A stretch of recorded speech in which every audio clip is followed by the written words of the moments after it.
প্ৰথম কথা হৈছে কি অসম জাতীয়তাবাদী যুৱ ছাত্ৰ পৰিষদে সময়ে সময়ে অসমীয়াৰ অস্তিত্বক লৈ খিলঞ্জীয়াক লৈ যিখিনি ভূমিকা গ্ৰহণ কৰিছে সকলো ৰাইজ জ্ঞাত আৰু আমি আজি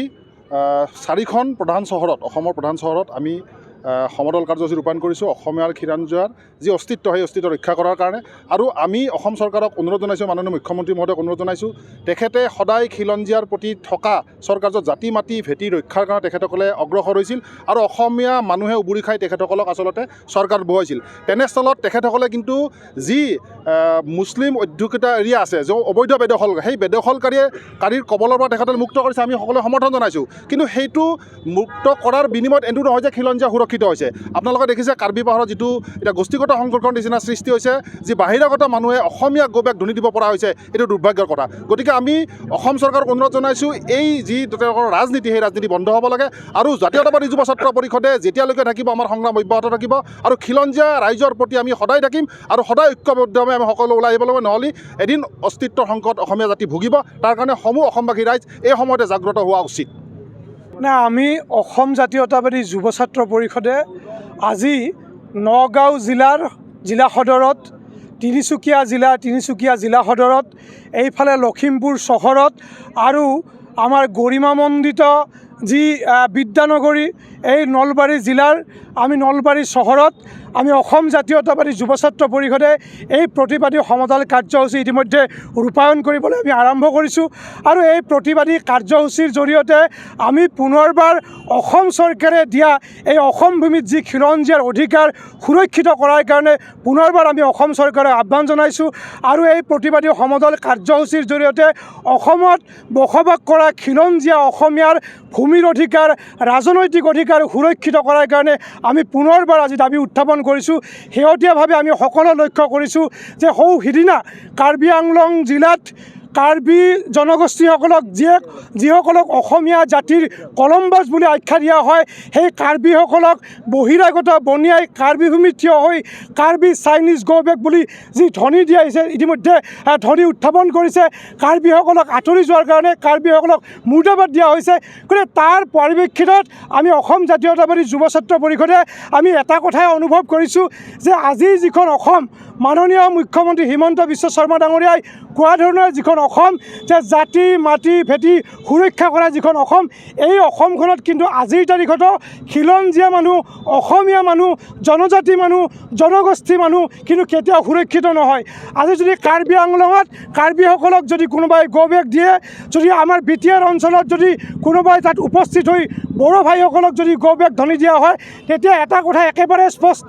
যে এই কথাখিনি আমি অসম জাতীয়তাবাদী যুৱ ছাত্ৰ পৰিষদে কেতিয়া মানি নলওঁ অনাগত সময়তো আমি অসম জাতীয়তাবাদী যুৱ ছাত্ৰ পৰিষদে খিলঞ্জীয়া মানুহৰ যি ৰাজনৈতিক অধিকাৰ যি ভূমিৰ অধিকাৰ যি আমাৰ ভাষা সাহিত্য সংস্কৃতি এই ৰক্ষা কৰাৰ কাৰণে আমি অসম জাতীয়তাবাদী যুৱ ছাত্ৰ পৰিষদে আমি অনাগত সময়ত আমি আমাৰ যি প্ৰতিবাদী কাৰ্যসূচী এই কাৰ্যসূচী আমি ৰূপায়ণ কৰি যাম আজি আপোনালোকৰ জৰিয়তে এটা কথা আমি স্পষ্টভাৱে সকলোকে আমি অনুৰোধ ৰাখিছোঁ যে কাৰ্বি আংলঙত যেতিয়া কাৰ্বিসকলক গো বেক ধ্বনি দিয়া হ'ল তেতিয়া কিন্তু আমি অসম জাতীয়তাবাদী যুৱ ছাত্ৰ পৰিষদে অনুভৱ কৰিছোঁ যে এই বিষয়টোৱে প্ৰতিজন অসমীয়া মানুহৰ আৱেগ আৰু প্ৰতিজন মানুহৰ অসমীয়া মানুহৰ স্বাভিমানত আঘাত কৰিছে গতিকে প্ৰত্যেকজন অসমীয়া মানুহে এই যি খিলঞ্জীয়া মানুহৰ অসমত যে লাহে লাহে খিলঞ্জীয়া মানুহৰ যে আজি অধিকাৰ নোহোৱা হৈছে বহিৰাগত বনিয়াই অসমৰ যে আজি ভূমি দখল কৰিছে আৰু ক'ৰবাত নহয় ক'ৰবাত চৰকাৰখনে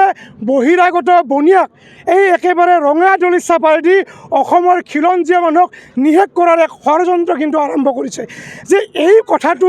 প্ৰতিজন স্বাভিমানী অসমীয়াই উপলব্ধি কৰাটো উচিত আৰু কাৰ্বি আংলঙৰ ঘটনাৰ পৰা আমি অনুমান কৰিছোঁ যে চাইনিজ কাৰ্বি গো বেক বুলি কোৱাৰ লগে লগে যেন অসম জাতীয়তাবাদী যুৱ ছাত্ৰ পৰিষদৰ প্ৰতিজন নেতা কৰ্মীৰ মাজত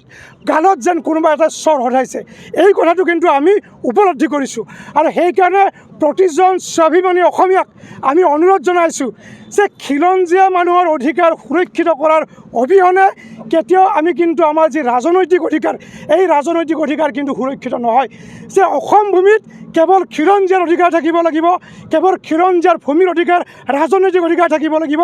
এই অসমখন অসমীয়াৰ আছিল আৰু অনাগত সময়তো অসমীয়াৰ হৈ থাকিব লাগিব আজি কেন্দ্ৰীয় চৰকাৰৰ মাননীয় গৃহমন্ত্ৰী আজি অসমত পদাৰ্পণ কৰিছে। গতিকে এইখিনি সময়ত অসম জাতীয়তাবাদী যুৱ ছাত্ৰ পৰিষদে অসমৰ কেইখনমান গুৰুত্বপূৰ্ণ চহৰত আমি প্ৰতিবাদ সাব্যস্ত কৰিছোঁ। আৰু এই কেন্দ্ৰীয় গৃহমন্ত্ৰীগৰাকীক আমি অনুৰোধ জনাইছোঁ, আহ্বান জনাইছোঁ যে কেৱল মাত্ৰ ৰাজনৈতিক স্বাৰ্থত, কেৱল মাত্ৰ নিজৰ দলীয় যিবিলাক কাৰ্যসূচী আছে এই কাৰ্যসূচীৰ স্বাৰ্থত নহয়, অসমলৈ তেওঁলোক আহক, যে অসমত আহি তেওঁলোকে ৰাজনীতি কৰক, তাত জাতীয়তাবাদী যুৱ ছাত্ৰ পৰিষদক ক'ব লগা নাই। কিন্তু ৰাজনীতি কৰিব লাগিব কেৱল খিলঞ্জীয়া মানুহৰ স্বাৰ্থত ৰাজনীতি কৰিব লাগিব। অসমত বাস কৰা প্ৰতিজন জাতি জনগোষ্ঠীৰ মানুহৰ স্বাৰ্থত তেওঁলোকে ৰাজনীতি কৰিব লাগিব। আৰু যেতিয়ালৈকে অসমত জনজাতি ভাইসকল সুৰক্ষিত নহয়, যেতিয়ালৈকে অসমত জনগোষ্ঠী মানুহসকল সুৰক্ষিত নহয়, তেতিয়ালৈকে আমি অসম জাতীয়তাবাদী যুৱ ছাত্ৰ পৰিষদে অনুভৱ কৰিছোঁ যে অসমখন কেতিয়াও খিলঞ্জীয়া মানুহৰ হৈ নাথাকে। যে ভূপেন হাজৰিকাই সেইখিনি সময়তে কৈছিল যে অসমীয়াই যদি নিজক চিনি নাপায় তেতিয়াহ'লে নিজৰ ৰাজ্যখনতে নিজৰ ভূমিত অসমীয়াই মগনীয়া হ'ব, ভগনীয়া হ'ব। আৰু এই কথাটো শেহতীয়াভাৱে কাৰ্বি আংলঙৰ ঘটনাই পুনৰবাৰ প্ৰমাণ কৰিছে। গতিকে জাতীয়তাবাদী যুৱ ছাত্ৰ পৰিষদৰ স্পষ্ট কথা যে খিলঞ্জীয়াৰ কথা কোৱা, জাতি মাটি ভেটি ৰক্ষাৰ কথা কোৱা মাননীয় মুখ্যমন্ত্ৰী হিমন্ত বিশ্ব শৰ্মা ডাঙৰীয়াই যে তেওঁ দুই ধৰণৰ স্থিতি গ্ৰহণ কৰিছে। কেতিয়াবা খিলঞ্জীয়া মানুহক উচ্ছেদ কৰিছে, কিন্তু আজি কাৰ্বি আংলঙত তেওঁৰ যিখন এই যে উচ্ছেদৰ বুলডোজাৰ এইখন থমকি ৰৈছে। যে কিহৰ কাৰণে থমকি ৰৈছে? যে তাত বাহিৰাগত বনিয়াক তেওঁলোকে বৰপিৰা পাই দিছে। হাজাৰ হাজাৰ বিঘা মাটি তেওঁলোকে অনা অসমীয়া বহিৰাগতক তেওঁলোকে উদ্যোগ স্থাপনৰ নামত দিয়া হৈছে। গতিকে তেনেস্থলত যে তেওঁ দুটা স্থিতি গ্ৰহণ কৰিছে, এফালে তেওঁ অসমৰ বিভিন্ন ঠাইত খিলঞ্জীয়া মানুহক উচ্ছেদ কৰিছে আৰু একেবাৰে ভূমিহীন কৰি দিয়া হৈছে। কিন্তু আৰু অন্য হাতে যদি আমি চাওঁ যে কাৰ্বি আংলঙত তেওঁৰ স্থিতি কিন্তু অন্য এটা ধৰণৰ। তেওঁ বিভিন্ন সময়ত কৈছে যে উচ্চ ন্যায়ালয়ৰ দেহাই দি তেওঁ কৈছে যে ইয়াত উচ্ছেদৰ কথাখিনি বন্ধ কৰা হৈছে। গতিকে আমি মাননীয় মুখ্যমন্ত্ৰী মহোদয়ক আহ্বান জনাইছোঁ যে যদি প্ৰকৃতত তেওঁ এজন যদি অসমীয়া হয়, তেওঁ যদি খিলঞ্জীয়া মানুহ হয়, তেতিয়াহ'লে অসমত বসবাস কৰা প্ৰত্যেকটো জনগোষ্ঠী, প্ৰতিজন জনজাতি মানুহৰ হিয়াৰ যিটো মৰ্ম বেদনা এইখিনি তেওঁ উপলব্ধি কৰক। আৰু আমি আশা কৰিছোঁ যে অসমত যদি কোনোবাই থাকিব বিচাৰে প্ৰথমতে অসমীয়া হ'ব লাগিব।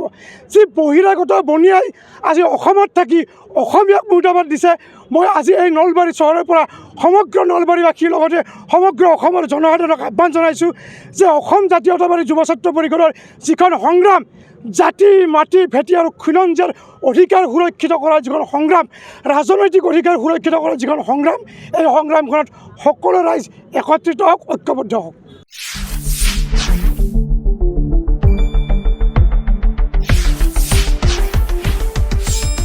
শুদ্ধ আৰু বিস্তৃত বাতৰিৰ বাবে চাই থাকক নিউজ ডেস্ক ৰিপৰ্ট।